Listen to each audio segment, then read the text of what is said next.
This is what one major critic called it: propaganda.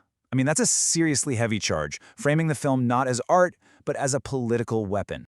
Because, while some were shouting propaganda, audiences were lining up around the block. At its core, it's an Hindi action drama that came out in December 2025. It tells the story of an Indian spy on a deep-cover mission inside Pakistan.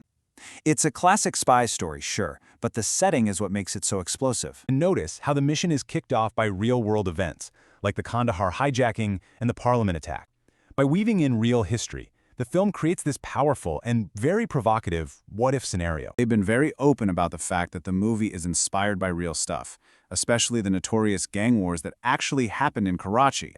He's based on a real, notorious Karachi gang lord who had the exact same name, a man who was seen by some as a local hero and by others as a stone-cold killer. On one side, you have critics calling it a top-notch experience with immersive storytelling.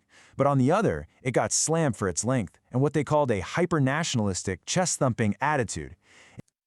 But the wildest reaction of all came from the country the film was actually about. So, of course, it was banned in Pakistan, no surprise there. But here's the crazy part.